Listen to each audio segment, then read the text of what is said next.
another official selection. All right, everybody, welcome. It's Armor of Truth Live, number 432, or something like that. And tonight, we got a good one for you. Once again, back with us tonight is, of course, the lovely Summer, as always. But tonight, we have with us the Reverend Matthew Littlefield from Down Under. So welcome, Matthew. It's excellent to see you again. We had you on here recently, a couple months ago, talking about your last book, which is Like a Roaring Lion, which is a book about how the evil one works to destroy you. Extremely important. So how have you been since we talked last? And are you working on anything else at the moment? Yeah, so it's good to see you, Brad, and Summer. It's good to be back. I had great holidays. I had good Christmas time.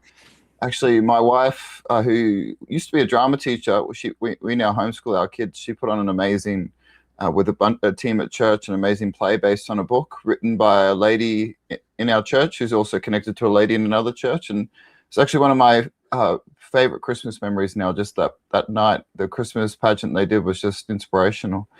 Just filled with the gospel. They worked in the Christian carols with the story really well, but it's just, that was really cool. So I had a good Christmas time, then had some time off. And yeah, I am working on some other books right now. I got a book on feminism, which I might start talking about soon, but it's not quite ready. It's going to go to my publisher soon. There's other stuff on the line. But just started back at work a couple of weeks ago and straight into preaching through the Gospel of Matthew. We're actually up to Matthew 24. So it feels like hitting the ground running at full speed. So yeah, it's good. It's good to be back with you guys. Are you preaching all the way through, Matthew? All the way through? Yeah, I started preaching from Matthew back in, must have been around about May or June 2023. Yeah, that sounds about right. So we've been working through it. It's the third gospel that I've preached through. So my last gospel before that a few years ago was Mark. And when I first started as a youth pastor many years ago, I jumped straight into the Gospel of John, which was the definition of biting off more than I could chew. But yeah, just love preaching through the Gospels. So that's it's been good. I made a similar error in thinking that the Gospel of John would be, let's just dive into that and we'll work all the way through the book. And I think I stopped right after chapter 17, right after the Lord's Prayer, and that was I just had to stop there because it felt like this is too much, I don't play a pastor on TV. I don't purport to be one, but I do love to get into the text and share some of these insights with people, always deferring to the experts that we know and can trust. But let me go ahead and introduce, for those of you who don't know, who Pastor Matthew Littlefield is. Pastor of Newbeath Baptist in Queensland, Australia. He's been the pastor there for nearly 9 years last time we talked. I imagine is it closer to 10 years now? How long? When will you have your 10-year anniversary? So I just did full 9 years on January 17th. So it'll be 10 years January next year. That's a good run. Has been in vocational ministry for 14 years. Matt has a master's in arts in Master of Arts in theology with a focus in church history and the early Enlightenment, which is fascinating. I think that's really interesting. Published 2 books. I've just shown one of them to you, Like a Roaring Lion, and there's also, let me bring me back up here. There's also this one called Defending Conscience, which I believe came out of the pandemic. Is that right? Yeah. Yeah, well, we published it then, but actually that book began as my PhD thesis. So right. I was intending to become a Bible college lecturer several years ago. So that's why I went through, did my master's. I just love researching history. And the more I got into the academic system, the less I liked it. So I got halfway through my PhD. It was going really well.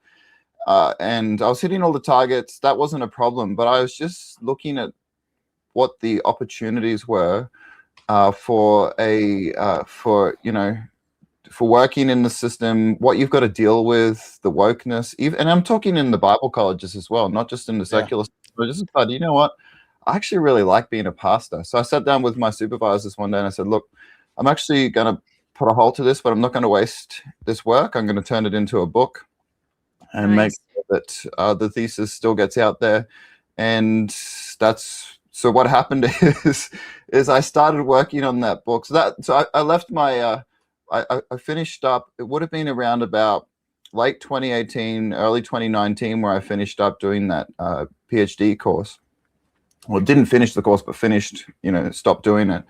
And then I started putting the work into the book. And then the craziness of COVID came around, and a friend of mine, Tim, who's the co-writer of the book, we decided we were going to write, because I had all this research on liberty of conscience, and which overlapped with challenging everything that was happening. So we decided we were going to write a series of articles. And I thought, well, if we wrote these articles, I could expand them and turn them into the book. And as we got into it, I'm like, man, I was planning to write a book about this anyway. I've got all this work. And he's a really smart guy. He's a Reformed Baptist pastor, lives up in North Queensland. A really smart guy. He was doing a lot of reading in communism, but also in Baptist history. He was reading about how the evangelical pastors handled communism. So basically he was getting inspired from a whole different set of research, and it just gelled for us to put the book together. So that's what it came out of. And COVID was like the crucible, which got us to produce it a lot quicker than we probably would have. Yeah, that's really interesting too, that that a lot of what this book deals with is church history, in the sense of how the church dealt with issues of conscience over time. I particularly thought that it was really interesting reading about prohibition in this book, and how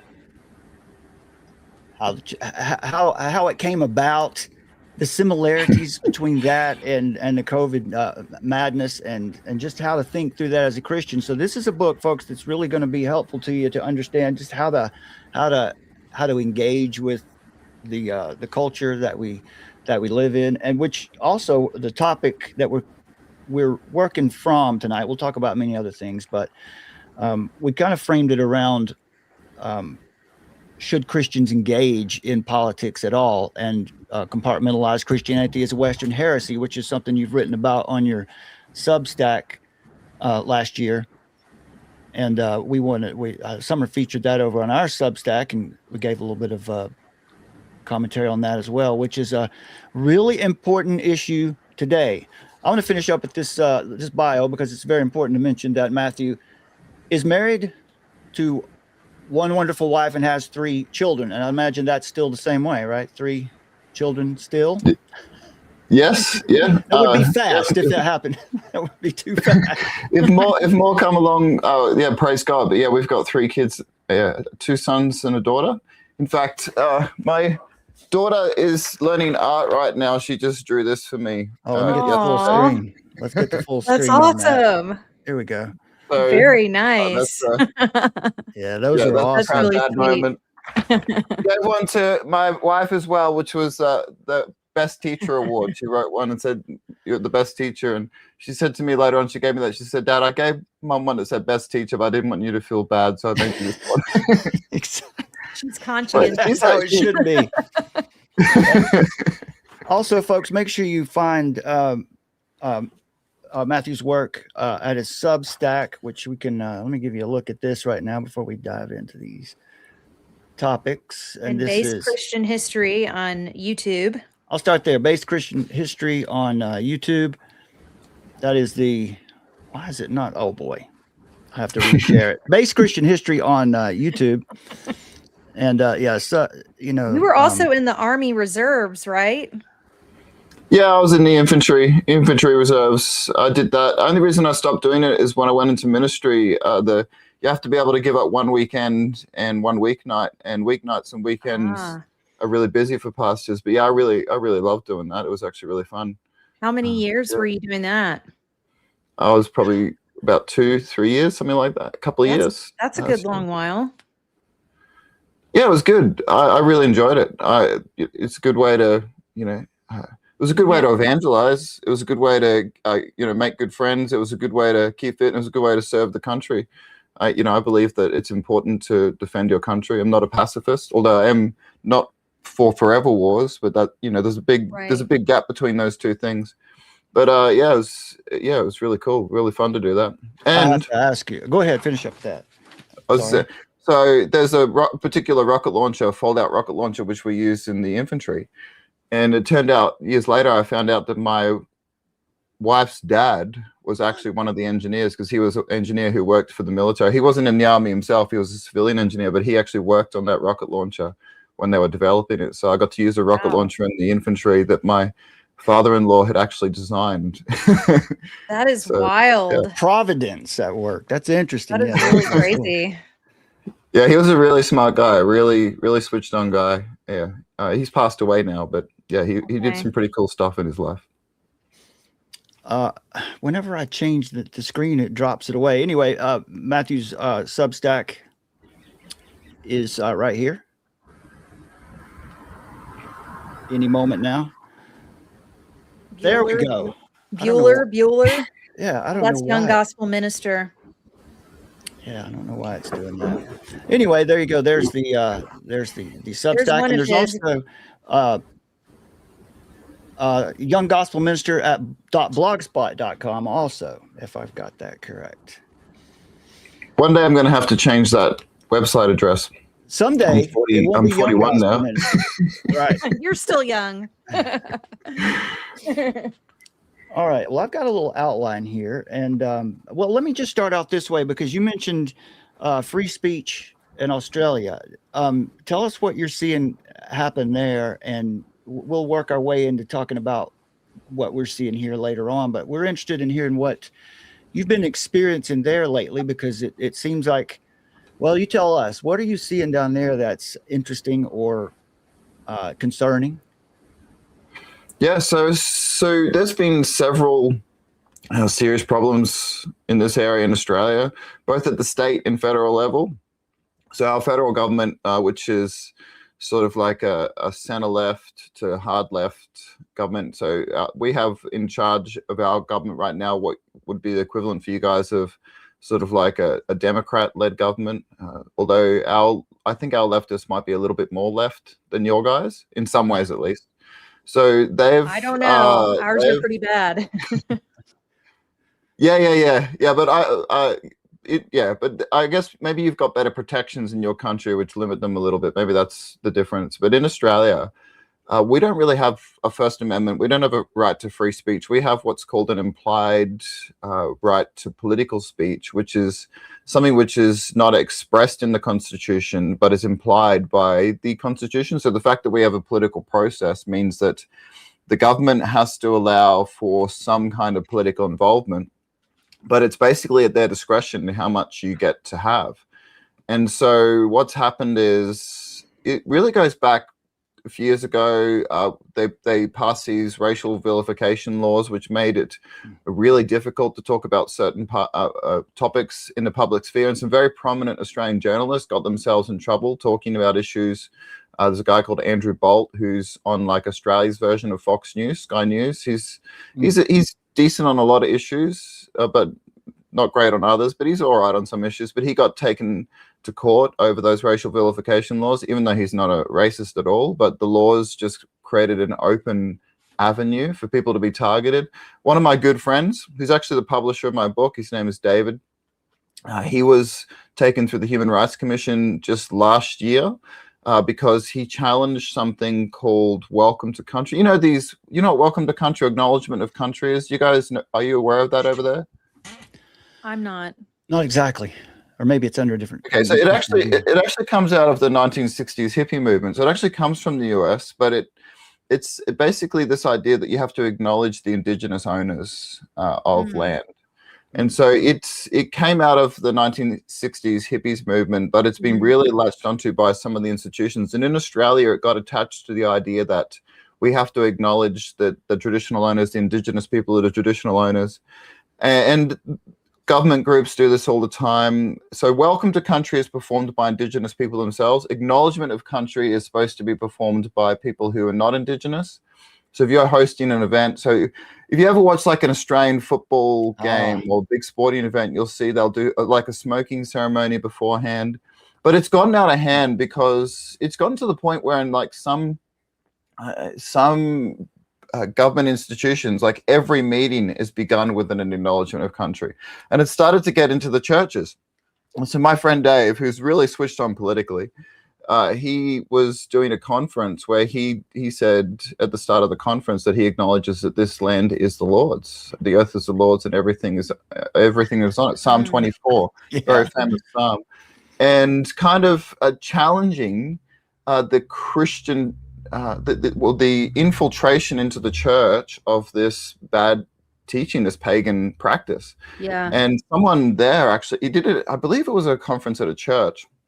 Someone there actually took him to the Human Rights Commission. It eventually got thrown out because he had some good legal representation. We've got some good Australian legal groups which seek to fight and protect for Christians on this.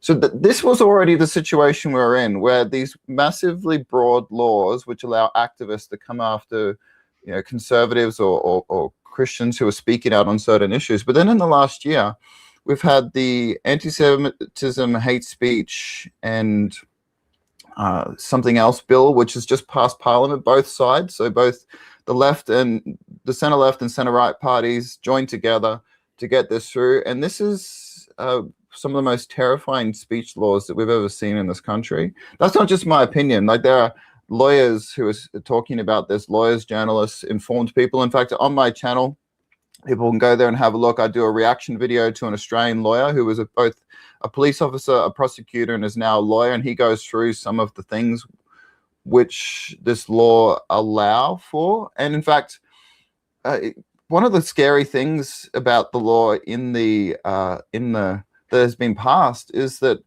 what is defined as hate isn't really defined very well. And also, there are sections which allow them to declare groups as a hate group, and there's no requirement for fair process. Now, those words were actually in the legislation, or at least in the draft legislation. I don't know if they're in the final copy. I'd have to have a look at that. But lawyers are talking about this, like fair process is an important part of law. If you don't have a right to respond, and what's happening here is also someone can be declared guilty and then has to prove themselves innocent rather than be assumed to be innocent and be proven guilty. So it's a complete inversion of the Western concept of law. On top of that, the New South Wales Parliament, so that's the state which is just below Queensland, and has passed some really strict speech laws about banning certain slogans, certain images, even certain actions.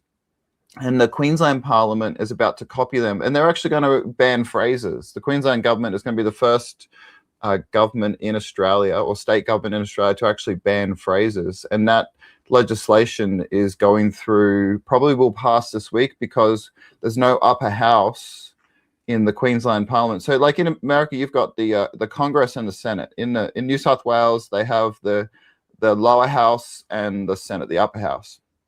In the federal government, we have the lower house and the Senate. In Queensland, we just have a lower house. There is no Senate. There is no upper house. So if the major party who's in government wants to put something through, all they have to do is put it in, and then all their party agrees with it, and it goes through. And there's not really any kind of review. So it looks like those laws will pass this week. So there is a massive effort in Australia to move us sort of in the direction of what we see happening in the United Kingdom, which I'm sure you guys will be aware of. Yeah. I am looking in the AI overview, and it says 2026 hate speech legislation, new laws passed in January 2026 introduce penalties of up to 5 years imprisonment for inciting hatred that causes a reasonable person to feel intimidated or harassed, targeting speech that dehumanizes groups. These laws also allow for the banning of groups advocating for such hate. Yeah, that's incredibly vague. I mean, basically somebody can just say, I'm offended, and then can destroy someone's life, and you have to prove you're innocent, and there no longer has to be intent. Intent is an important part of criminal law, but they've turned it from intent to perceive, like you said, someone's feelings. Yeah. Right. Perception. Right. Right. No, and you said you call it fair process or due process. it's just all someone has to do is say they're offended, and that's it. Is that about right? So there is a process, but it's when it says there's no fair process. So in other words, like the way it used to work in the past, this is explained by the lawyer I did the reaction video on. The way it would work in the past is if the government wanted to declare something a hate group or move against it, they'd have to go to the courts. And the group who get representation, they would argue their cases in court, right? Whereas now it's not like that. They can just do it by the power of the minister under the advice of ASIO, which is sort of like Australia's version, sort of like the CIA. I'm not sure if it completely overlaps, but it's one of Australia's intelligence agencies. Yeah. And so they can give advice, and then the minister can act on that advice, and then so you can be declared unlawful, and then you can that if you're part of that group, then you can be charged from that point on. So you're now on the back foot and have to now fight from a position of now being declared guilty, whereas before you had to argue that in court. So they've completely inverted the process. It's actually quite terrifying, and and also inverting from a legal perspective, and actually it feels a little bit like we live in the Twilight Zone. Like I did not expect to see that kind of law passed in a Western country. It's very similar to the way things were before sort of the Reformation, or even during the beginnings of the Reformation. The way laws worked, they were far more arbitrary. Right. So yeah, it is quite a massive extension of government power, and a massive limitation. Yeah, and you do see this across, like you said, in the UK and Canada, in Australia. I'm not sure what's going on with New Zealand recently, but it's the Commonwealth of Nations, right? So it's that network from the British, right? I mean, there's a unison. That's something that I've looked into, is that the Commonwealth of Nations are very much on board with everything that the United Nations and the Davos agenda are on board with, the Sustainable Development Goals and all of this. So it would seem that that's that system coming online bit by bit. Do you know what's going on these days as far as New Zealand? How are their speech laws right now? I believe New Zealand is more free, but the New Zealand economy is collapsing. So a lot of Kiwis are moving over here. I was just reading about that earlier today. Oh, wow. Okay. As far as their speech laws go, I'm not up to date on what's happening there. Yeah. I do know what's happening in UK. I do know what's happened in Canada. Look, at the end of the day, as Christians, we're told to expect oppression. We're told to expect persecution. It doesn't mean it's not shocking when it comes, but there are. I should say there are protections in the legislation for religious teachers who are quoting the Bible or otherwise teaching Scripture, and there were some groups who tried to get those protections taken out. Mm-hmm. So it could have even been worse. But the idea that you have to be a religious teacher to be able to talk about controversial views, I don't think is a very good law at all, because there are many secular reasons to be concerned with government policy. But I agree with you. There seems to be a concerted push right now across the Commonwealth countries. And I think it's becoming a lot clearer that these Commonwealth countries were never as free as we thought we were. Interesting that, it's interesting to put it that way, because recently we've as we've watched over the last 12 months what Donald Trump has been doing, or the Trump administration, because it seems that he's got some decent people close to him advising him in withdrawing from 66 of these multilateral institutions and these treaties and organizations that, as it turns out, were always meant to weaken. Just speaking from the American perspective, they were meant to weaken the American system, the American economic system, the American political system, because it seems the evidence would seem to suggest that really the Revolutionary War may never have actually ended. We may have won the hot war, but it seems like the empire kept trying to recolonize America. And we've been reading, researching, and writing about that a little bit here lately. So I kind of just want to ask you, what is the you've said some of that already, but what is the general, or how do you see and feel, or maybe the people around you, about British influence over Australia right now? Do you feel any sense of concern about? Also, do you feel any sense of concern about China's influence on Australia? I know this might be big questions, but I'm just looking for a general feeling. How's it seem now? So that is a massive topic, and I'm trying to think where can I start, because it's really big. So a few years ago, Dan Andrews, who was one of the most authoritarian premiers in Australia, led some of the biggest lockdowns in the world. You guys might even be aware. Oh, we remember Danny. Yeah. So he was also very close with the Chinese government now, and in fact, he actually, if I remember correctly, and I haven't looked at this for a while, but he was actually doing some negotiations on the Belt and Road Initiative, and so there was some treaties or agreements which the Victorian government was seeking to make with China, which to me seemed, and to not just to me, but to many Australians, in fact, I think including the Liberal government who was in charge at the federal level at the time, started to question whether the Victorian government actually had the authority to make some of these agreements. There was a bit of a debate, but there was sort of this standoff between the two groups this is just from my recollection, but more generally speaking, I think China has a big influence on Australia. So I know one of the things that Donald Trump has done, and you guys can give more information to me on this, but I believe that Donald Trump has actually put massive tariffs for, obviously we all know he's done tariffs, but I mean specifically on one particular area, he's made it really hard for China to sell electric cars in America. And that was partly because the American electric cars were not going well, but it was also just part of reboosting the American car industry and the American tech industry, whereas Australia's done the exact opposite. Every day almost, it's like there's some new Chinese car model on the road. Our governments have done the exact opposite. It's like, you guys know about the Lima Agreement? No. No. Not offhand, no. Well, after this, go to my blog. You can read about the Lima Agreement. So the Lima Agreement was signed in the 1970s. We can look it up, I guess. We've got the internet. Yeah, I'm check it out. I think it's an article titled "The Agreement That Robbed Our Country."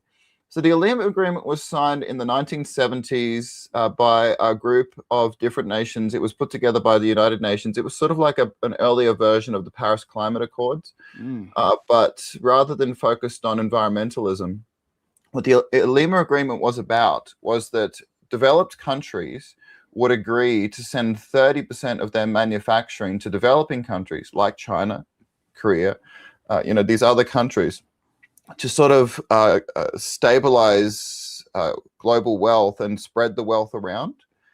But some experts estimate that Australia sent 90% of its manufacturing overseas.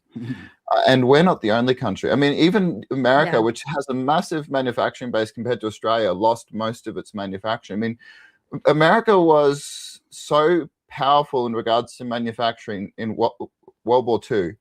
They sent more military equipment to Russia during World War II than the Germans were able to build themselves in the entire war. And that's not including the stuff that they sent to Britain or made for themselves. I mean, they were producing military and Navy vessels at such a far rate that even though Japan and America started off the war sort of relatively equivalent in forces, by the end of the war, they just crushed them because of the manufacturing ability of the United States. But much of that was lost.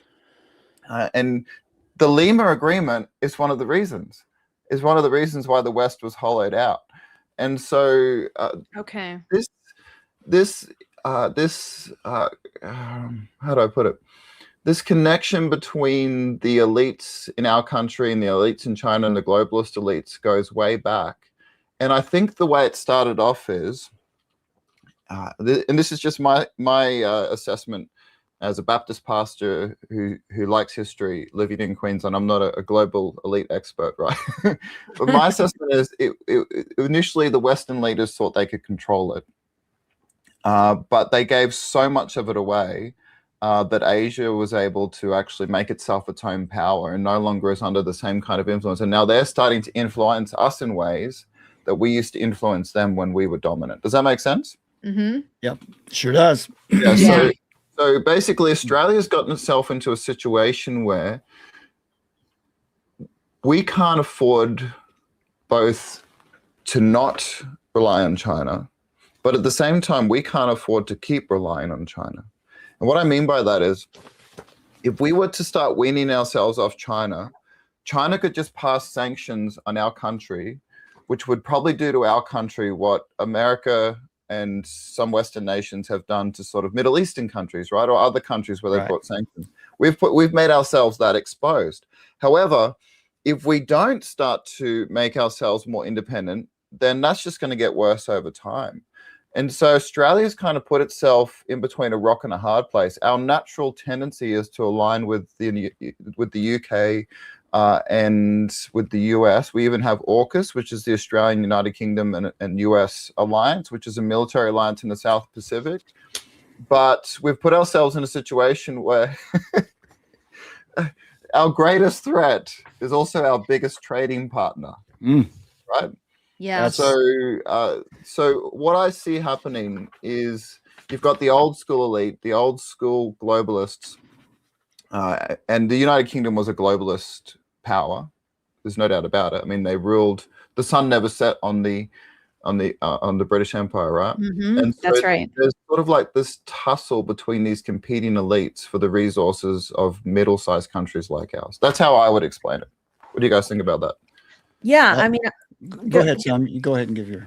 okay. I just wanted to say that, yeah, when we know about Henry Kissinger that came over and BlackRock that came over to China, to do all these deals, and that, of course, Klaus Schwab speaks very highly of China, and the Chatham House, the CEO of Chatham House came out just a couple of weeks ago and was, singing the praises of China. This is also Mark Carney singing the praises of China and going over a couple of weeks ago and signing a deal also with automotive that he's gotten a lot of heat for.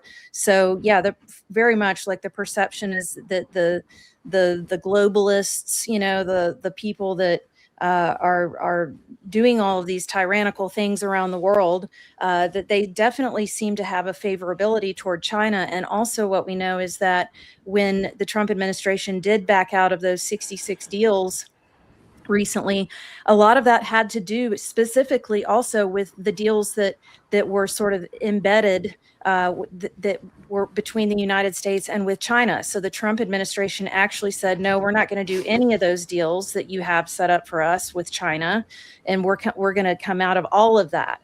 So in the backlash of that with the syndicated media, as they control most of that, and the establishment media, and that's just around the world, really. As we know, there's been a lot of basically they're projecting onto us what they're actually doing. In other words, but what's been shaken up is that, yeah, America is actually for the first time trying to truly assert its independence. And I do recall when I lived in Australia, in Sydney in 2009, a really good friend of mine who's from Sydney, well, actually he's originally from Melbourne, but he was telling me, him and his girlfriend were telling me about, that they feared that one day that the biggest threat to Australia would be China, that there was such all these factories and this land that was getting bought up, and this relationship between China and Australia. And of course, you're in that hemisphere. So he expressed to me, and this was back in 2008, 2009, that was something that was sort of looming over. And so it is really interesting to see, because when the Trump administration recently with Davos, said, we're not doing this, we're going to use the Hamiltonian system, we're going to go to the American system. There's been all kinds of attempts with propaganda to confuse the public about what that actually meant. Of course, they're framing America as being, oh, they're not cooperating, and they don't care about human rights, and they don't care about, all the stuff that they do to seem self-righteous and to seem like they've got the moral high ground. But really what we're trying to do is pull away from the control that they've had over us, and the the degrowth strategy that they've been implementing to hollow the United States out. And so, but what you've seen is this knee-jerk reaction with the Chatham House, with Mark Carney, signaling that they're going to be going deeper in with China. So, I mean, it is quite interesting, because it seems like the European Union and the Commonwealth of Nations is going, okay, fine, America, you don't want to play our game. We're going to go over here now, and we're going to go, even further deeper in with China. So that is an interesting development. That was interesting to hear what you had to say. Brad, did you want to add anything? That's exactly what Mark Carney did after after the Trump administration, with several members there, went to Davos and made it clear that we're not engaging in this game anymore. And part of the national security strategy and recently released national defense strategy is just what Matthew was talking about earlier. These forever wars, we're not interested in that. And what it really comes down to, Matthew, what you mentioned there reminded me of an article I recently read from LouRockwell.com, written by Richard Poe. It's How the British Caused the American Civil War, which is a provocative title. And I got into it. And what it comes down to really is this. Obviously, the British Empire was not keen on the colonies becoming independent, but the founders were. And, the founders started out really encouraged by free trade, the idea of free trade. But over time, we learned that there's two kinds of colonization or colonialism. What happened in America is where people come from a society, and where there is no society, and establish a new one. And then there's another kind of colonization, which the empire seemed to have had perfected over time, which was to go from a society to another society and dominate them economically so you could get their resources. Now, this is a system that certainly, as you mentioned, over the last 80 years, America has played into very well. They became very good at that as well. And it seems that was because this revolutionary war never really stopped. It just became, our politics became infiltrated with those who would support the international rules-based order, which really is the empire. But to the point, what you mentioned a minute ago was what happened during the Civil War is really interesting, because the British were supporting the South. And so the South was producing cotton and shipping it off to England, and they would make products and send it back and sell it to the South. And so the North had picked up on this. They were trying to, in other words, the American system was about independence, economic self-sufficiency, which is anathema to the empire. Today, it's anathema to the globalist order. You can't be self-sufficient. That's not fair. That's not globalism. So what really happened was a trade war, that the empire was trying to run against the North through the South. Now, there's a lot more to it than that. Lord Palmerston and the idea of what we know today as the color revolutions, creating insurrections to cause destabilization.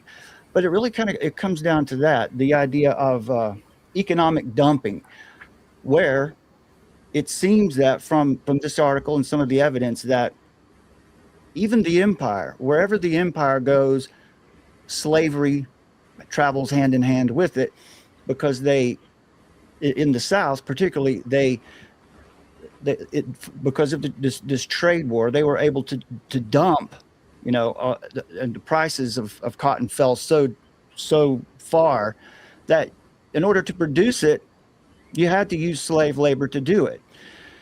So these are some of the things that happened. And that reminds me, of what you were just saying about China. It seems like China is just using the same tactics that the empire used, different places. I think perhaps Brazil is another example of that.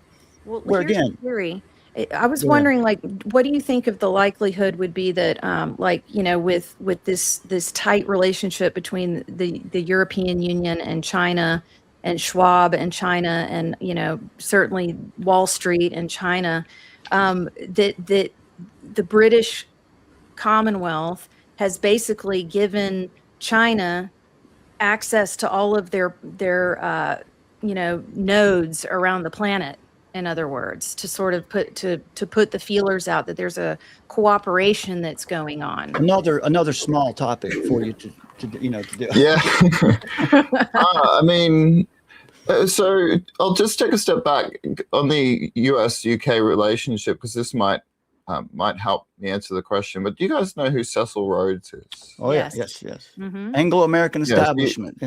Mm-hmm. Yeah. So him and his elite cronies, part of the British Empire.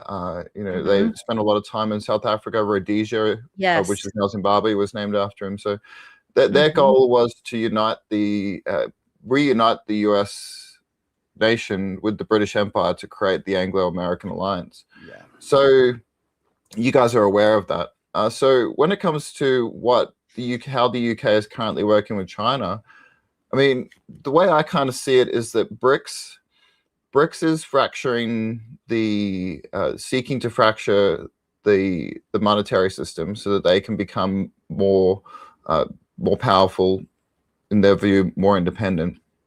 America's seeking to basically take control of the Western Hemisphere and go back to the Monroe Doctrine, or a version of it, or the Dunroe Doctrine, If you will. Yeah. and the elites, the European elites, are basically becoming more and more irrelevant as a power, because they've been hollowed out by their own policies. Mm-hmm. And so the idea that they are seeking to influence this in every way they can is not just rational. It's also been stated. Mark Kearney, is that how you say his name? Mark Kearney? Carney, Mark in Carney. Canada. Yeah.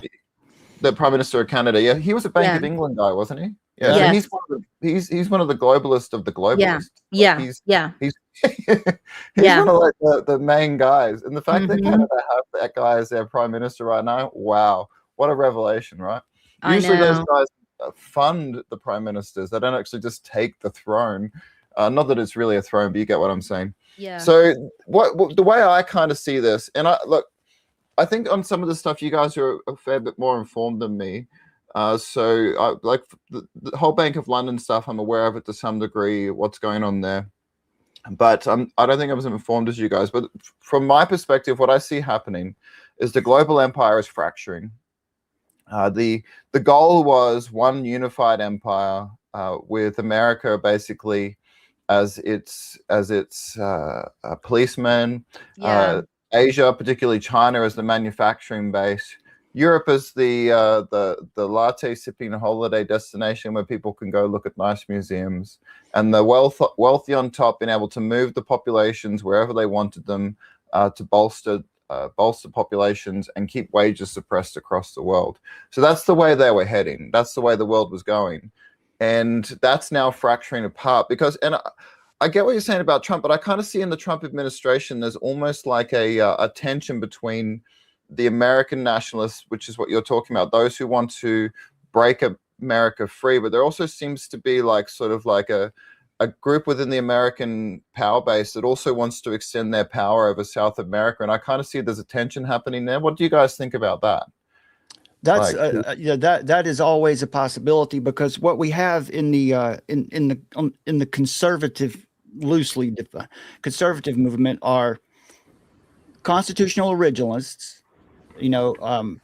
people who believe in the vision of American liberty the founders established, and then we have neoliberals or neoconservatives who still are fighting as hard as they can for the international rules-based order, or that same thing that you had mentioned that we've seen for the past 80 years or so, where America is spreading democracy all over the world. What we're hopeful for, and what we see a lot of evidence for, is that some of the moves that Trump has been making in foreign policy lately, and the stated purpose in the actual foreign national security strategy from late November last year. Yeah, their strategy is really good. Like I've heard analysis of that strategy, and it is fantastic. And I'm like, I got to admit, I'm jealous. It To really have sounds someone right. in your pardon? It's to me, as I read it too, it sounded like, I'm thinking from a biblical perspective, this seems right. Yeah, I remember when Well, Brad just read it from for the first time, he was so excited. He was like, I was reading it all night long. I read it 3 times in a row. It was Yeah, no, something. it's fantastic. I Yeah. heard it. Yeah, I heard someone go through it, read it, analyze it, go through point by point, and I just like to have you. So there's clearly people in your government. It's obvious. There's people in power in your government right now who really want to break America free. And look, the globalists don't like that. There's no doubt about it. They hate people being free. That's just and. Look at the United Kingdom right now. Look at Europe. Like, look how degraded these places are. Yeah. I mean, it's just phenomenal. Not in a good way, but it's just devastating. Right. You think of how great Western civilization was, and right now they're having rolling blackouts in places like Spain. They've got uncontrolled immigration and demographic change. Yeah. They've got all these issues happening, these crime waves, all this sort of stuff, because the globalists wanted to break their power. And there seems to be a significant number of American citizens and at least a decent number of American politicians who are aware of this and who are seeking to oppose it. And I hope they're successful. I really do, because we don't want to see that sort of thing become dominant anyway. Absolutely. I think what we're hopeful for, Matthew, is that these moves like when Trump went over to Davos, and he did this last September at the United Nations too, and just told the leaders there, you're going to lose your countries because of this immigration, really, I guess, And the climate migration. scam. And he said the climate hoax, Yeah, both of those. But the thing that we wished he would say was that, I see that you've been doing this on purpose to weaken us. He doesn't quite go that far, but he does recognize that, and he seems I think he's trying to help understand them. it. I think he's trying to help people save face. Like, I think he's trying to Yeah, he's to got be friends. diplomatic. Like, look, I know what you're doing, and you're not going to get what. Like, for example, I really feel like the British, the Crown, the EU, they really want us to get involved in Iran, because they want us to put Pahlavi in, because that's their guy, that they can, and then they can get control of the oil. And as you'll see, like, so far, the Trump administration hasn't done that. And he also hasn't put in Machado, because Machado is actually one of their globalist puppets also. And so the Trump administration hasn't enabled that to happen either. So I think that's a pretty clear indicator that Trump is really not playing their game. Like, he's not allowing the United States to be utilized for whatever it is that they want, the United States to go out and do for the New World Order goals, So yeah. Yeah. Oh, sorry, I was just agreeing. Yeah, Okay. Yeah. But just to build on what you're saying there, I always found it confusing, just as a historian. So you see in World War I and up until World War II, basically, when it comes to the Middle East, you've got France, you've got a little bit from Germany, but that was killed off in World War II. You've got a massive presence, and you can see that basically these colonial powers that had finished colonizing Africa, and they're looking to where they can colonize next. Britain has had very significant influence in China prior to World War II. Everyone knows that they had that lease with Hong Kong, which allowed them to have very strong economic influence in that region. And so it always confused me, why on earth in the 1950s and 60s, America took over this British and European dominance of seeking to dominate the Middle East. I'm like, and you can actually read some of the Arabists in the American administration at the time. What I mean by Arabists is I mean American officials who are experts on the Middle East. And they're like, what is going on here? Why are we doing this? This is not in our interest. This is not going to be good for us. And it always confused me. But once I learned about what the influence, through these guys like Cecil Rhodes and the influence they were trying to exert over the US system, it actually makes a lot more sense to me now.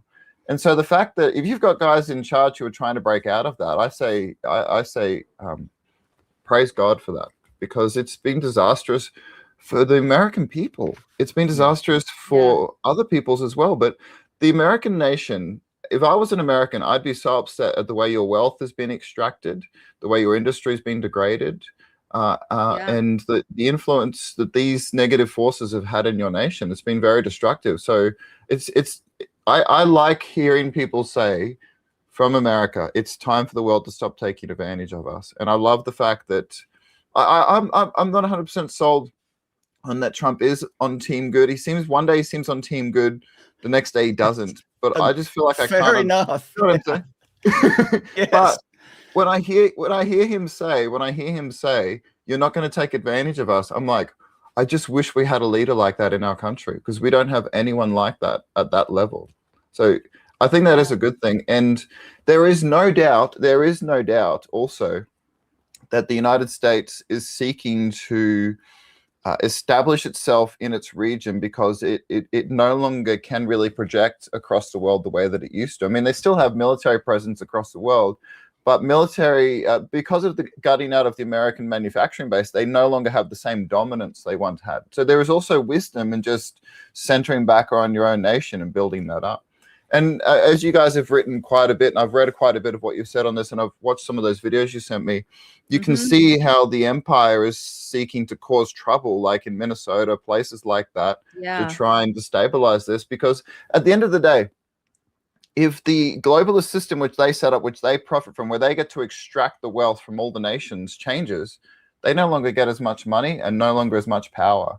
And they're going to do everything they can to react to that. And Mark Kearney's speech, which I watched, which he gave, basically is saying, guys, we have to recognize our privileges are being taken from us, and we need to do something to get them back. That's how I would summarize it. What do you guys think about that?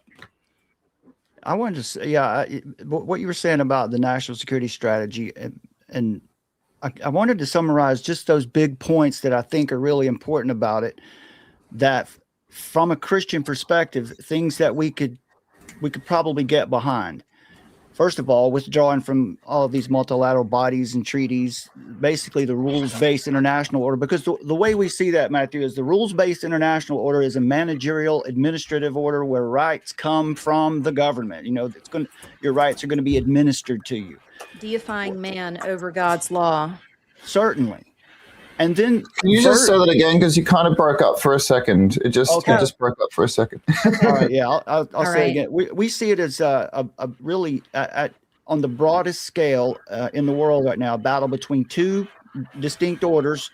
One is the rules-based international order, which is managerial and administrative, where rights come from the establishment, and that would be the globalist order, versus a natural law order with the lawgiver, which is how the American system was founded, where rights are unalienable from God, and that law is based in the moral law of God.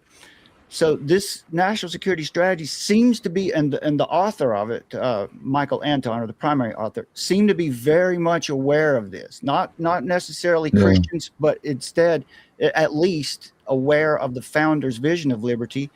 3 big points are in it. It's prosperity, prestige, and peace. Prosperity meaning we have to rebuild and strengthen the American people, the middle class, reshore manufacturing, our jobs, return the nation's wealth to the people, secure market access.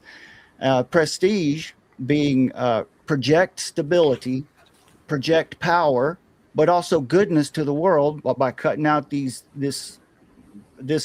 spreading democracy everywhere through the same process that the empire would use to, as a stronger nation would dominate a weaker one economically. Avoid signaling weakness. That's prestige. Avoid as much as you can internal conflict, which you have a big problem with right now. Avoid indecisiveness or pointless wars. Reverse the vision of, or the perception of contempt around the world for America right now, so that we could be respected by allies and feared, appropriately feared by enemies. And the third one is peace. That is that first in that national security strategy, along with restoring the wealth to the people, is ensuring the safety of the nation and its citizens first by stabilizing the region, preventing World War III, applying just war theory, judging our foreign commitments based on the risk reward assessment, not based on what the globalists say we should do, not ideological ambitions. So now the final point is what you're saying about the regional dominance is very important, because it could go one of two ways.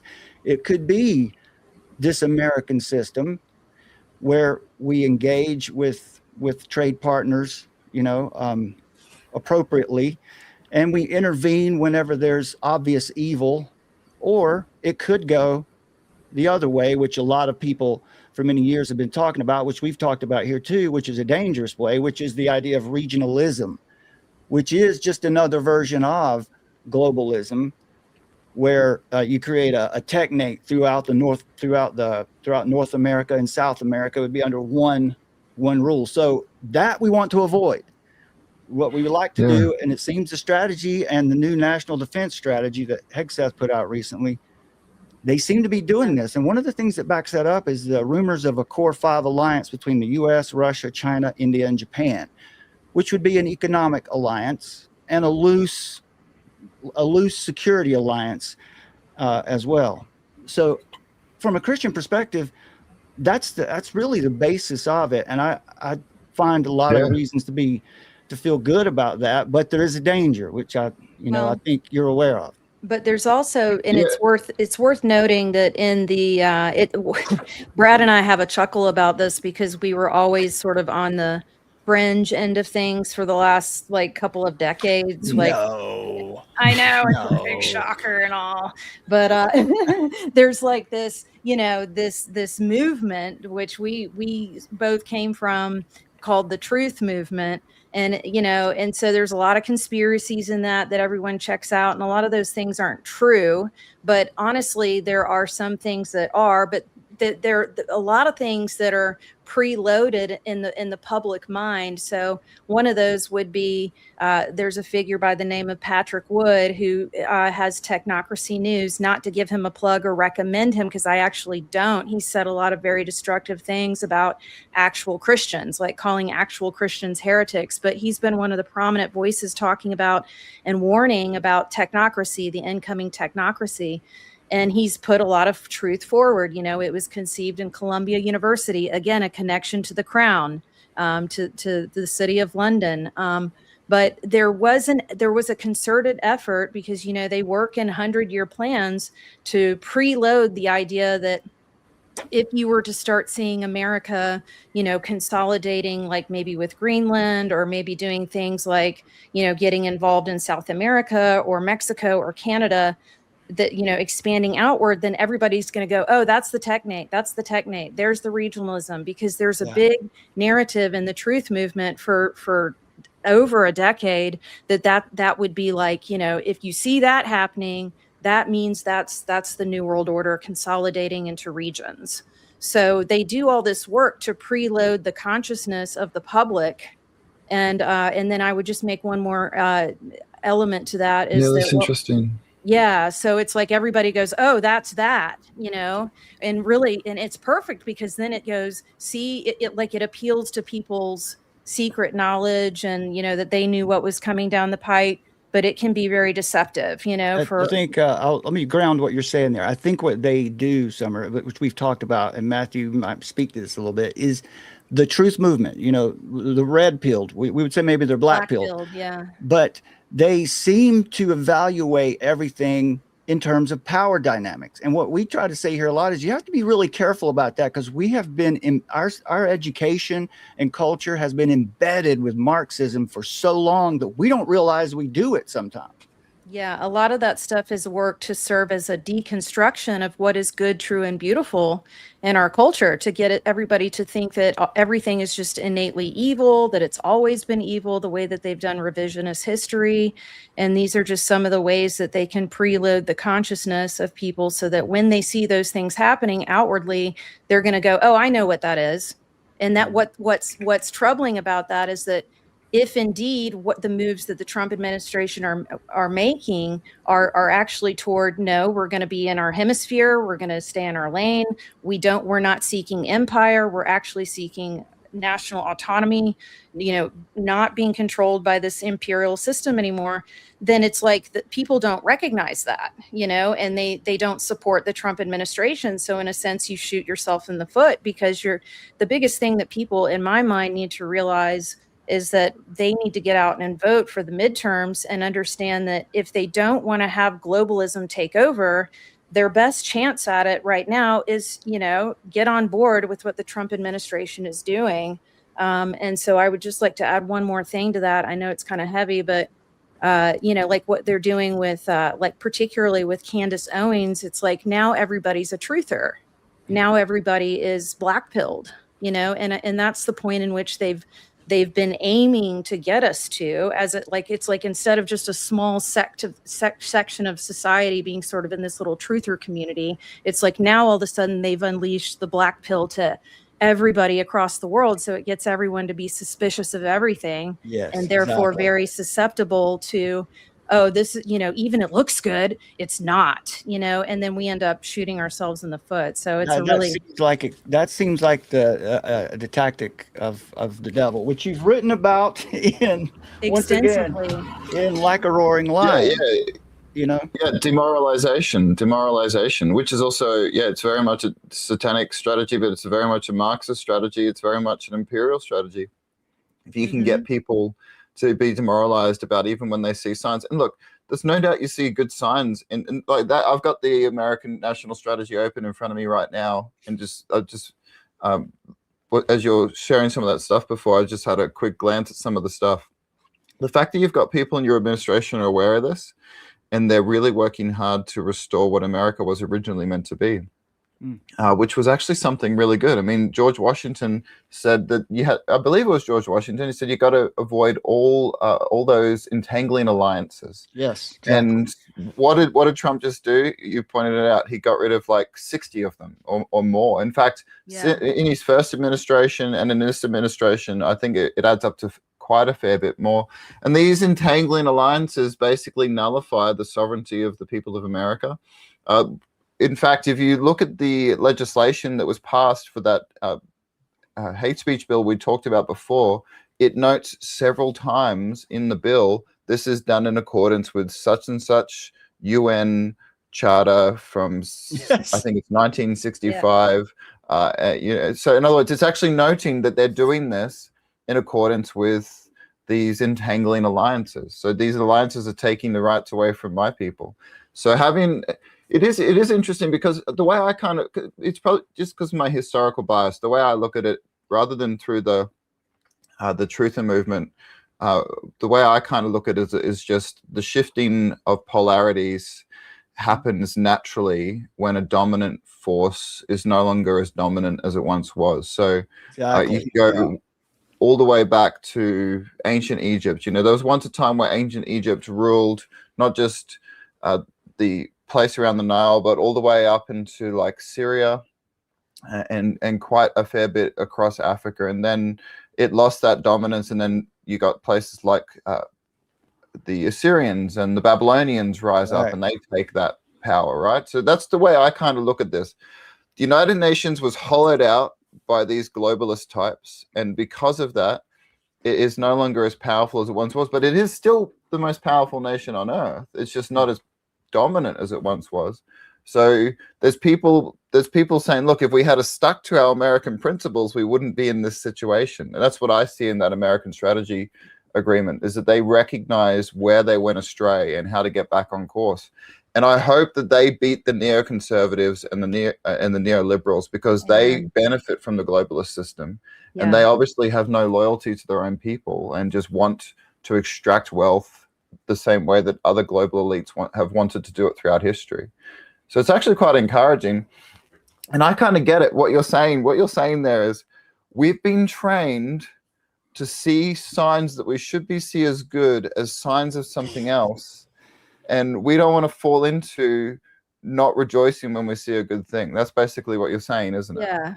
Yeah. It is. And I have, you know what, we want to get into in our last little bit here. I want to make sure that we definitely get to this point about Christians being involved in politics, just paying attention, voting, because that is one of the main messages of what we loosely you call the truth movement. Is they will tell you don't vote, because when you vote, you're giving your consent for the evil.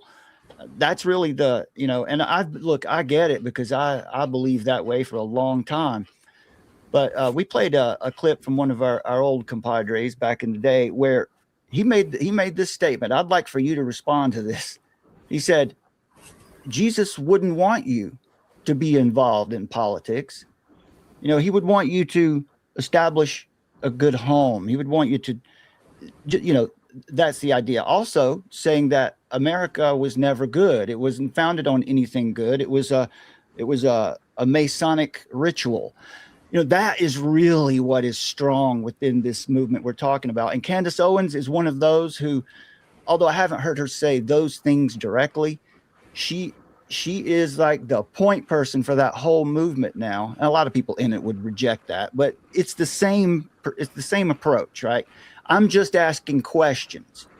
I'm just asking questions. But what they're doing is these podcasters are leading their viewers into this mindset of confusion and, black pill, which is just hyper cynicism, where they don't trust anything. They don't even evaluate it. So I wonder if you could just respond to that idea. I've responded to it here so much that nobody wants to hear me talk about it anymore. But what did Jesus say about? I think about the parable of the talents a lot, and we'd be good to be good stewards of the gift of liberty that we've inherited. That good things come from God, and liberty, I believe, is a good thing, grounded in the moral law of God. So I don't know. What would you say, Matthew, about Christians being involved in politics? So there is, I resonate with you on this so much, because there is this poison in evangelicalism. Maybe it exists in Catholicism as well. I don't know, because I don't spend a lot of time in those circles. But there's this poison which has seeped in at certain levels, saying, no. We're not to be involved in politics. We just got to be focused on the gospel. What is the gospel? The gospel is that Jesus is the Lord of Lords and King of Kings. And he is going to judge every ruler on earth and every human being, right? He is the ultimate authority, and he commands every authority on earth to submit to him, right? So that's the first pillar of the gospel, the lordship of Jesus Christ. There is another pillar of the gospel. We have all sinned. We have all fallen into sin. So therefore we are imperfect. We're not going to get everything right. We've fallen short of the glory of God. So you've got this lordship of Jesus Christ. You've got this sinful nature of humanity. And that sin infects everything, right? So we need to repent. We need to recognize that what Jesus did on the cross is he took the punishment for our sins on the cross. And when he did that, what evangelicals like to focus on, and they're correct that this is part of the gospel, is that he took the punishment for our sins, and that is correct. But he also defeated death, and he also defeated the devil. And the devil is described as the ruler of the principalities of this world, the god of this age, the one behind the thrones, right? He defeated that devil, and he defeated death, and all who trust in him, we get his righteousness. We will be resurrected to new life. We will live for him with eternity, and we will live under the lordship of Jesus Christ. And he turns around and he says to the people who are going to be the first commissioners of this gospel, the apostles, he says, I command you to go out into the world, and baptize the nations, not just individuals, but baptize the nations in the name of the Father, Son, and the Holy Spirit, and teach these things which I have commanded you. And what did the apostles do? They went and preached. And Jesus said this. He says, you will come before rulers, you'll become before powerful men. And some are going to listen, some are going to persecute them, right? And so what the apostles did, they went out and preached the gospel to everyone and said, hey, whatever rank you are in society, you need to submit to the Lord Jesus Christ because he is in charge. The Bible also tells us that government authority is given for the good, to serve the good and to punish evil. And the good is defined by what God says is good, and evil is defined by what God says is evil. So we have this situation where we serve this Lord who is the King of Kings, and he commands everyone, whether they're presidents, prime ministers, kings, whatever, right on down to the lowly street sweeper, to trust in him. And then he commissions these people to go out into the world and command nations to listen to the things of which he said. And then Christians turn around and say, hang on a sec, but we can't get involved in politics. I'm like, are you kidding? Isn't politics under the authority of Jesus Christ? Isn't this an area in which he wants us to do all that we can do for the glory of God? Now, just take another step back. How can you say that a faith, Christianity, in which it has books in the Bible, which we believe is God's word, called 1 Kings and 2 Kings and Judges, and the law, which was a law given to a nation, how can you say that this faith wants nothing to do with politics? In fact, if you read the Old Testament, it's filled with politics and shows how corruption, moral corruption impacts politics, but moral righteousness improves politics. So there's so many different ways you can come at this, but I would just bring it down to one simple illustration. Saying Christians should not be involved in politics is like saying you should use salt on everything except your food, right? It makes no sense. Mm-hmm. We are the salt of the earth. We are the light of the world. And I am so thankful. That you can go right back into the 1st century and finding Christians who are completely ignoring those who say they shouldn't be involved in politics. Because in ancient Rome,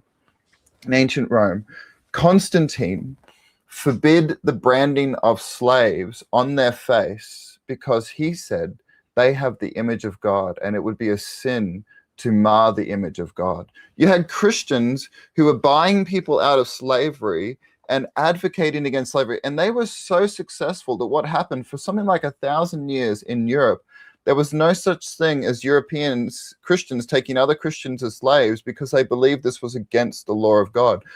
Christian monks and priests in the medieval era said to recently converted Vikings, they said, look, you guys, you're good at war, but you got to stop raping and pillaging. I hope I haven't got you guys flagged on YouTube for using words we're not supposed to use on the algorithm. But you couldn't hurt us any. No, you couldn't possibly. Don't worry about it.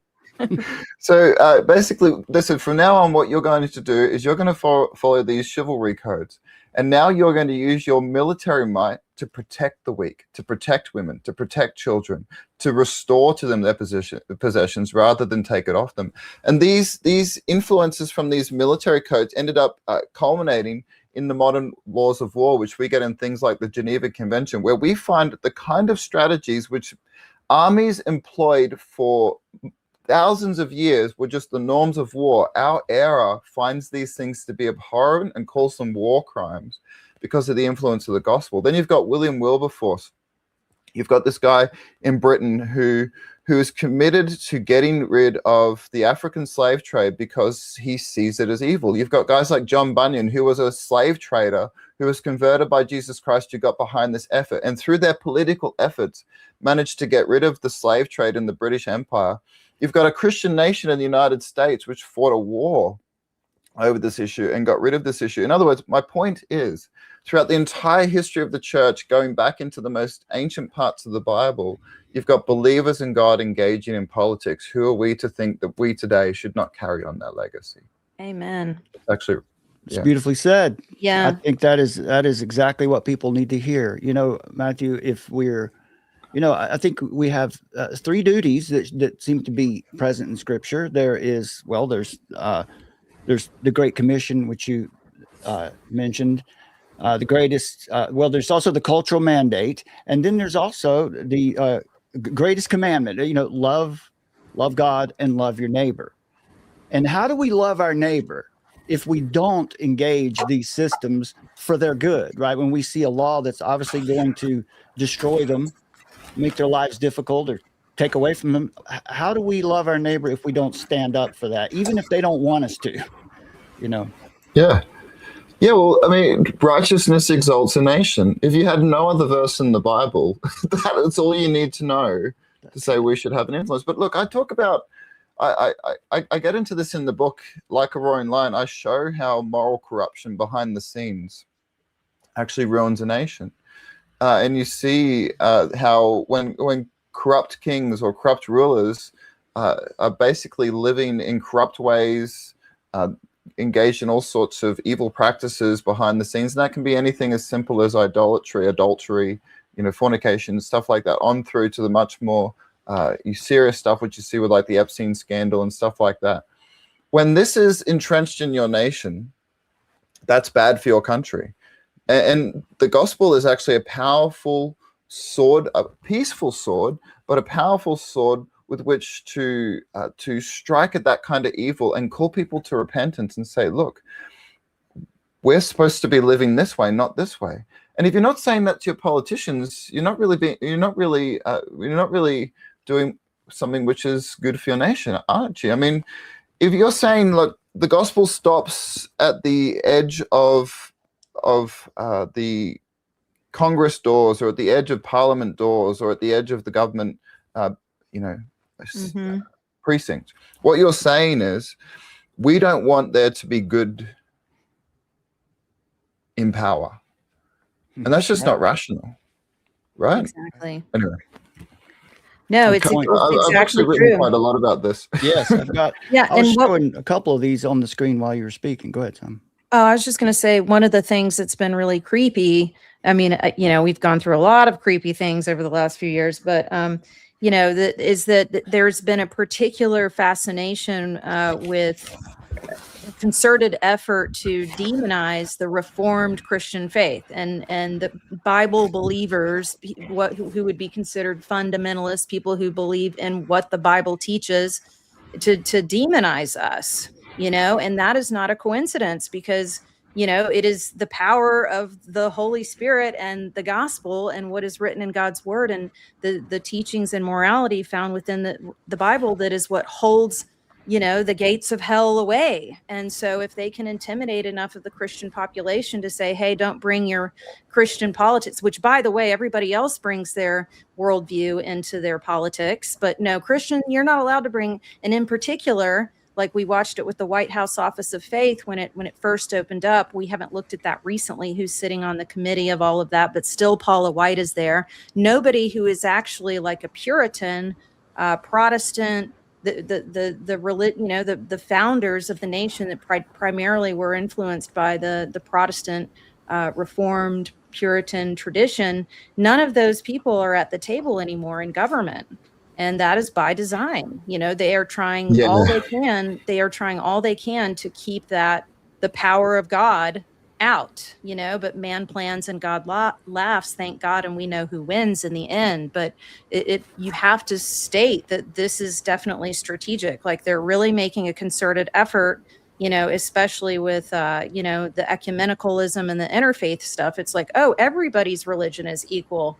Well, no, I'm sorry, but actually Jesus Christ is Lord of Lords and King of Kings and the creator of the universe, so that's a slippery slope. Amen. Everybody knows we're looking out for that. But suffice it to say that in the White House Office of Faith and the Religious Liberty Commission, there's problems there. And those things that they've added on, they need to be carefully watched and observed, because that subverts also the U.S. Constitution, the unalienable rights and the freedom of conscience that's already secured, and we see so many of those attempts like, oh, we need to move the goalpost forward and have you start from the point of, like, there's this movement that's all about cognitive liberty, but what does that really stand for? That stands for autonomy. And no, nobody's autonomous. We all are going to answer to God. So just all these interesting ways that basically the devil tries to entrap people. I think Yeah, one of the absolutely. things, Matthew, that you mentioned in this book, maybe you can comment about this, and I want you to leave a message for the people here on our way out. But I wanted to say this to you, based on what you just said and what Summer had said, because in this book, you wrote this with, correct me if I'm wrong, but your co-author Tim Grant is a Reformed Baptist, right? Yeah. So, but you're not, and that's what one of the things I like about that book so much is because one of the things that we really strive to do here is get together with, we are in that tradition, Reformed Baptist tradition. That's what we believe. That's the church we want to belong to. But there are others who, like some of the people that Summer was mentioned just a moment ago, who just look at anything that has Calvinism attached to it at all as they're saying things like that we want to take over the nation, we want to destroy the Constitution, that we're building weapons to, it's just really difficult to wade through all that. And that's one of the reasons I love this book, is because you've come together with the co-author to give these two perspectives of how we all managed these issues when we had a crisis of conscience or we were attacked from the leadership or whatever. But I wanted to make that point about that book too. I believe I think you, right in the beginning of the book, you make that clear, the perspectives that you're coming from. And it's one of the reasons we enjoy engaging with you so much, is because your perspective is so clear and right. And just, it's Biblical. scriptural, it Biblical. is the truth. What's that, son? Biblical. Yeah. Grounded in God's truth. Yeah, and there's a lot of overlap in the Baptist tradition, which I come from, with the Reformed tradition as well. The technical term for my theology is called a remonstrant, which actually is the free will school, which came out of the Geneva College under Jacob Arminius. Although I don't fully align with the remonstrants, because there are clear examples in Scripture where God just decrees stuff, and free will is not sovereign. God is sovereign. So I think the issue is much more complicated. Yeah. But speaking about this Calvinism thing in this Reformed tradition, right? When you guys were talking about the Christian influence in your nation, I think it was Kirk Cameron was involved in this documentary, if I remember correctly. But I watched this wonderful documentary about the founding of your country. And I might get some of these details wrong. Maybe you guys are more aware of this than me, but this was just awesome. I believe it's in Boston, but I could be wrong where it is. But basically, they were explaining how the Christian influence, and like when people say that America was a Freemason this or a Freemason that, actually there was a massive Christian influence, and wherever Christians are doing things, the bad guys are going to try and get involved. That's just, Jesus told us that there'll always be wolves in your midst, right? Mm-hmm. So that the way I see it is, there's all these Christians involved, but I believe it's Kirk Cameron. I think the video is called something like Foundations. And he's giving the history of all these Christian influences. But then he takes the documentary to this place, and I believe it's in Boston, and there's this big monument there, which was built by the Puritans. And it's this big statue. It's not as big as the Statue of Liberty, but it's a massive monument. And it shows the different influences in the founding of America. And it's got like the Bible, it's got the political influences. Do you guys know the monument that I'm talking about? Not right offhand. No, I don't. You guys should look this up and find out about this, because it would really encourage you. But he basically, in one of the things he talks about in the documentary is the powerful Christian influences, and it's got, like, if I remember correctly, like this. I watched this video years ago, and it was shared with me with a couple of Christians who were coming to my church at the time, who'd spent time in America, and they'd really been encouraged by this. And basically, what he's showing is there's one of the guys, I think, is holding a sword, and another guy is like forging something with iron. And the whole point of this monument is just to show that the American nation was a nation which was forged in the great traditions of history centered around the gospel and the scriptures, as understood by the Congregationalists and the other Puritans from those colonies. And so my point of bringing this up is the Christian influence in the nation is undoubtable, and it's actually memorialized in a lot of really powerful ways. Are you guys trying to look up that monument now? I'll try and find it for you. Is that it? I found something, but is that close? I don't know. I don't think it's a big so. statue. It's sort of like statue. like I got you. Kirk Cameron. Is it Foundations video? Just give me a sec. That's all right. You can take your time. I'll try and find it for you. Anyway, my point of bringing this up, and if you read the book Defending Conscience, you'll see that anyone who says that Christianity was not involved in the founding of the United States just doesn't know what they're talking about. Yeah. And what's happened, and what's always going to happen in any Christian project, whether it's a Christian school, a Christian nation, a Christian church, the devil is going to put his servants in there to try and direct it off course. Mm-hmm. And we've seen in many ways how that's happened in the United States. We've seen how it's happened in my country. But the only real solution to that is Christians living out their faith at every level of society and being unashamed about it and unapologetic about it. And like, yeah, no, this is a Christian country. This is a Christian land. And we are going to reestablish this Christianity in our nation. And we're not ashamed to say it. And that's the kind of attitude of the people who founded that nation. And I think the fact that you've got people in your government who are aware of this is a really encouraging sign, and I hope they win.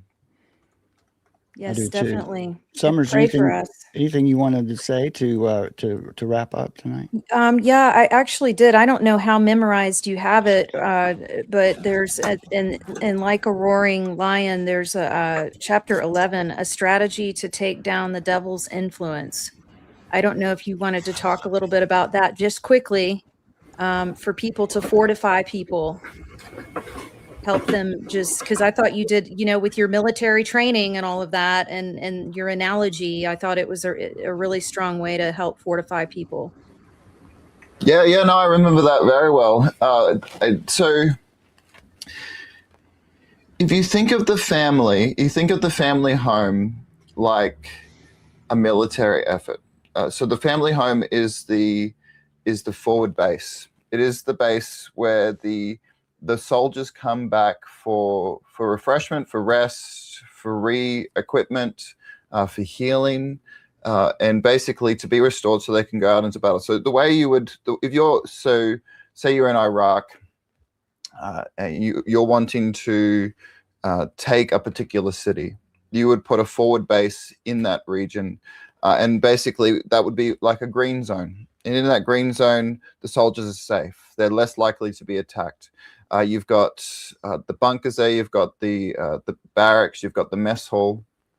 And what happens is the military incursions are extended outside of that base. So you'll have, say, you've got your Marines and your Navy SEALs, or whoever's fighting from this particular base, the army, and they will go out into the battlefield, and they will go out and extend the range of operations. Now, where they're going out is not the green zone. Where they're going out is the red zone. That's dangerous. So they're going out, they're getting into contact with the enemy.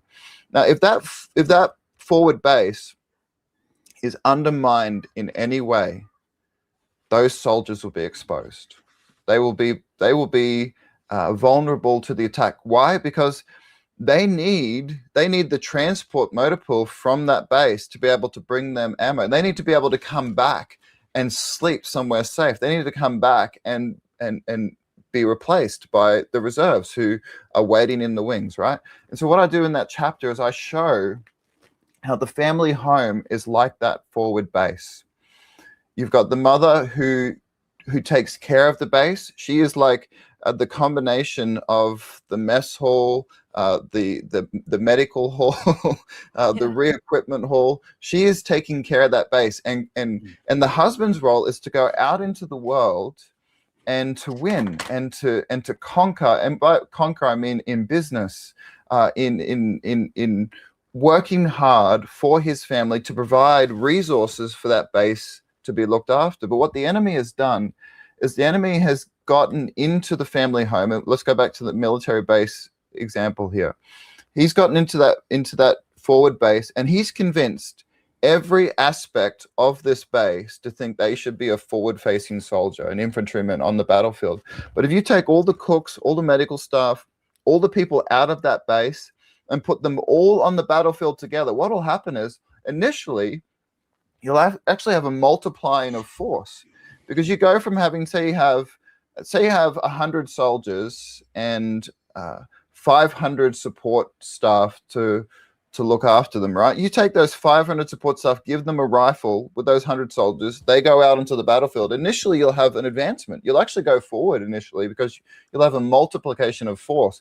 But then you'll start to run out of ammo and you've got no one to restore it. Then you'll start to get injured soldiers. You've got no one to look after them. You've got no reserves. You've got no base for them to come back to. What's going to eventually happen is that forward momentum will slow down very quickly, and they'll be overcome by the enemy. And I liken that to what the devil has done to the family home. He's convinced the church that the forward base, the family home, isn't necessary. That everyone can go out into the metaphorical battlefield, and there won't be any downside. But there is. And what's happened? We look in the Christian schools, we look into the churches, we see so many Christian homes where the mother and the father both work. There's no focus on the family base. So many Christians will get to their kids at college age and they're surprised that their kids are more secular than they are Christian. What has happened? The devil has actively attacked the forward base, the place of nurture, where the culture of the church was supposed to be passed on, and has turned it into a zone where husbands and wives are like ships passing in the night, where sons and daughters are like ships passing in the night, and no longer are they being nurtured in there. They're being nurtured in the state system, which is very anti-Christian, or at least neutral at best, often anti-Christian, or they're being nurtured in Australia, and it might be similar in America, but in the Christian schools here, the state system is very influential in the schools, so they kind of get a mixed environment. They don't get that strong Christian environment. And what I argue in that chapter is, if we really think about the home, the way we're supposed to think of it biblically, and I'm not just making this up, Paul actually says in 1 Timothy chapter 3, 1 Timothy chapter 5, he warns us about how the devil can snare women into their schemes if they're not properly employed in the roles to which they're called to in Scripture, as mothers and as wives. And if husbands are not actively providing, it actually says a man who does not provide for his family is worse than an unbeliever. If the men are not actively providing for this space to exist and be a place of nurturing, then it's very easy for him to run wild in society. And then, so just take a step back, look at our society. Is that not what has happened? So if we want to turn this around, we have to really actively think about this and think about how we can start to recreate that forward base, that home, which is going to be a place where Christian culture is dominant. Christian culture is passed on. That will become a culture which influences our countries if the church takes its role seriously to remind people that's what the home is supposed to be. So that's basically a summary. Does that gel with what you remember from the chapter, Summer? Yeah, definitely. That's it. Exactly. It's just that our fortification it starts with family.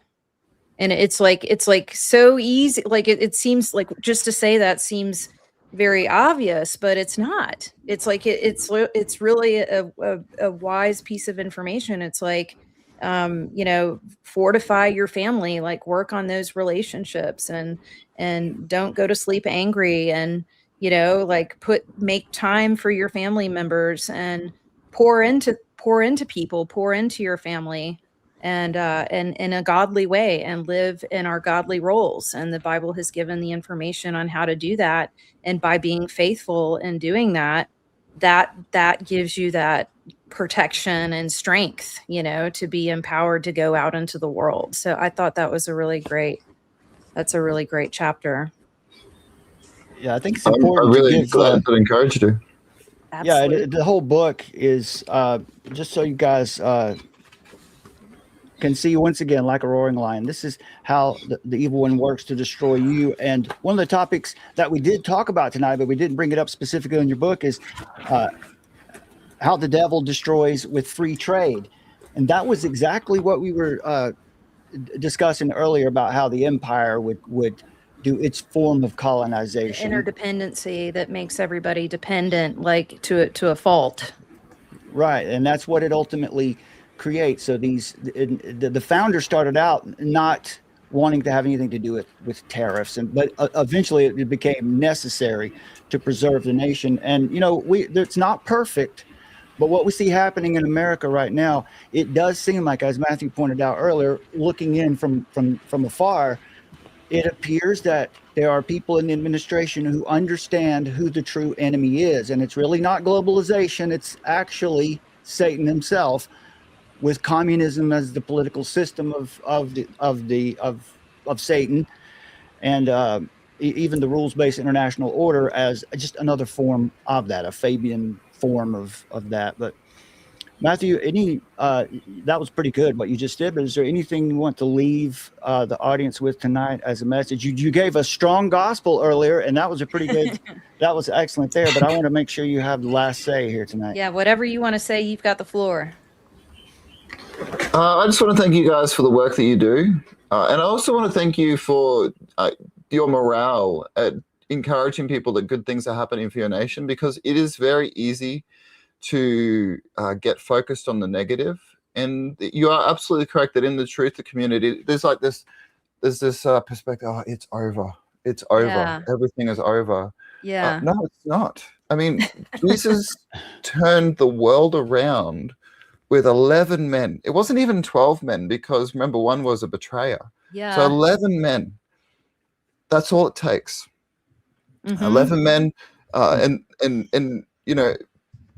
them taking the gospel to their wives taking the gospel to their children and their friends and their family, and then some of these women getting involved in other ways in the gospel.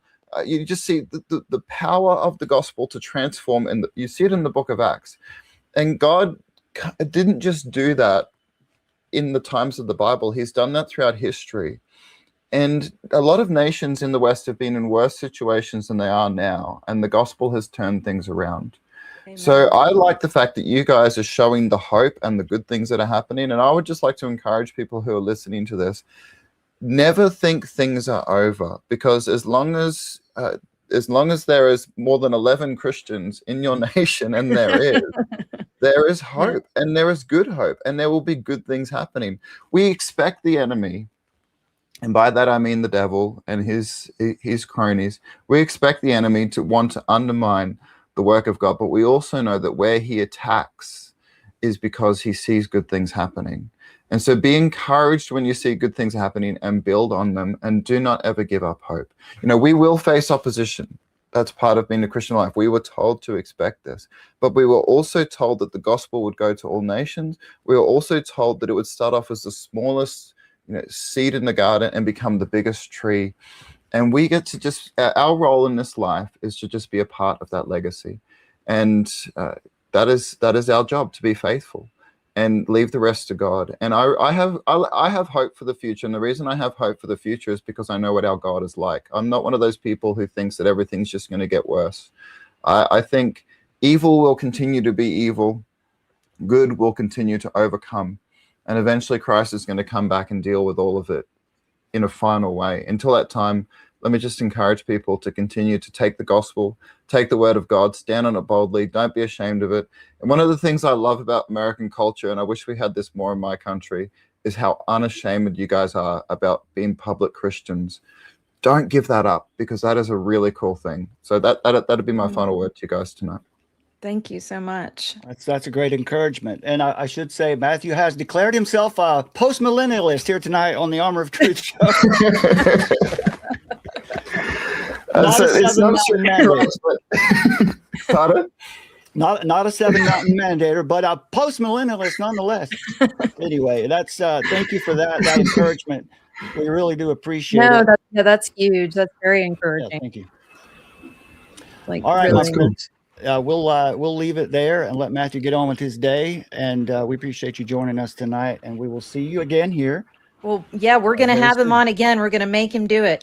By the way, let's give away that book, Summer. Oh, yeah.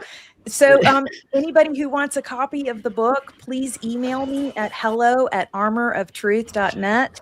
Just ask for it.